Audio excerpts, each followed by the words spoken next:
If you haven't listened to the podcast Dying for Sex, allow us to kind of bring you up to speed. When Molly Cochin was diagnosed with terminal cancer, she left her husband to embark on a journey of self-discovery. Her best friend, Emmy award-winning TV host Nikki Boyer, hit record, and as the title suggests, their conversations explore death, sensuality and getting busy. Instead of juice cleanses, yoga, or support groups, she decided to get on Tinder and start having as much sex as possible. Like, I literally wanted to hump everything and everyone that I saw.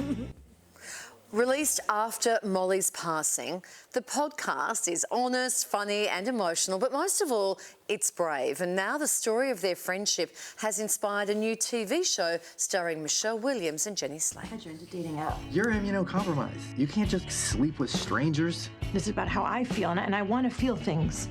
Look at how many pictures of penises I'm getting. How are you on some kind of sex quest? A sex quest? I want to feel everything for as long as I can. And we welcome Nikki Boyer live from her home in California. Hi, great to see you, Nikki. Hey. Take us back. When Molly first told you she wanted to embark on this journey, as her friend, how did you react? What did you say? You know, when she first mentioned it to me, I remember thinking, like, yes, like this feels, I just, as her best friend, I just felt like, yes, like do what you want with the time that you have left. And of course, I wanted her to be safe and careful, but I was like, I think you should do this. I was so supportive. I mean, maybe, does that make me bad? I don't know. Now, the podcast was your idea. Did it take much to convince Molly to record episodes about this whole sexual awakening?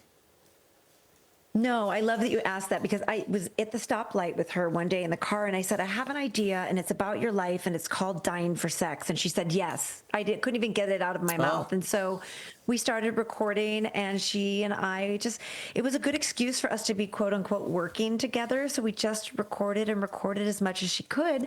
And then she got ill and that's when the show sort of took a turn. And that's when we teamed up with Wondery to bring her story to life. And so she was so excited to be a part of it. And we worked in the hospital room together. Yeah. Wow, this ended up about being so much more than just her sexcapades. The podcast, it really cemented the importance, I guess, of probably female friendship. Yes. And what about trusting yourself in your final stage of life?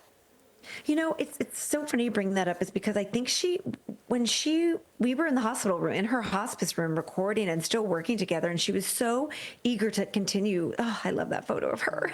Makes me so emotional. But she was so eager to continue living even in her final days. And she wanted people to know, like, it doesn't have to be sex. Your bucket list doesn't, she even hated the term bucket list. It didn't have to be anything grand. It just needed to be what made you feel alive, what makes you feel like you just can't wait to get up and be with friends or family or coworkers or whatever it is. Just do that and do as much of that as you can. And so for her, it was sex, which then led to self-discovery and then led to a deep falling in love really with herself. And so however you get to that, Molly would say, just get it done and get it done now. What are you waiting for?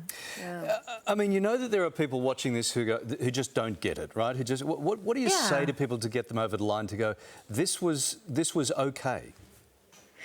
First of all, I want to say, like, get over yourself, right? Right? Like, if you're going to be so judgmental about somebody else's journey, then yeah, just get over it and figure out what your desires and what your wants are. And I think no path is linear to get to self-love and to get to discovery and to healing old wounds, and however you decide to do it. I don't think there should be any shame. I don't think there should be any guilt as long as you're taking good care of yourself. And I think go ahead, take a little risk and just get over yourself. Have a little fun with life, right? So this is a real life situation which became a podcast, which has now gone on to be a TV show of the same name, Dying for Sex. We see it starring Michelle Williams as Molly, Jenny Slate as you. You served as an EP on this, an executive producer. What was it like seeing it come to life on the screen? It was kind of unbelievable and magical. I've actually never seen this footage that you're showing right now before, where I'm on set with everyone, so I've never seen that, so thank you. It was very pinch me moment. I was dealing with my showrunners and my creators and these producers that were taking such care of the story. I couldn't believe that Molly's beautiful, tiny little life was exploding in this way and having this ripple effect, and now people are having a response to the show that's very visceral, whether it's about sex or about death or about beautiful friendship. And I think at the moment that I was shooting on set, I don't think I really thought ahead to how much this was going to affect people. And so I'm kind of blown away by the response. What's been the toughest moments for you? Is it now talking about it and having to relive it all on this sort of press tour, or is it during the podcast or watching the TV show? What's the bit that's really difficult now? I think it's you're going to make me cry. It's too early for this. I think the part that gets me is that with each step that we take in this process of telling her story, it's a little bit more of me letting go of her, right? Because eventually I will stop talking about this and I will stop doing press. And I think I'm feeling her with me so much in these days. So the press is actually kind of igniting my excitement for her. And I think I'm a little afraid of how the grief might start to seep in once this calms down. So you might want to check on me, but I feel like she's so alive and so in my heart. So I will always carry her with me so deeply. Yeah, and possibly bittersweet that you're not sharing all of this with her if she was such that beautiful friend that she was, I know. She obviously would have been thrilled. How do you want Molly to be remembered as we wrap this up? As this fierce, beautiful creature that was willing to be messy and uncomfortable to find that self-love. You can't get to that without it being a little bit messy and uncomfortable. So if you feel messy or if you feel uncomfortable, I think she would say just lean into it and just keep moving forward into finding your happiness and that you're worth it. She really believed that in people. What a remarkable person she must have been. Thank you so much for sharing. Thanks, Nikki. For sharing You all two of are the that with best. us. Thank you so Thank you. much. The project is called Dying for Sex.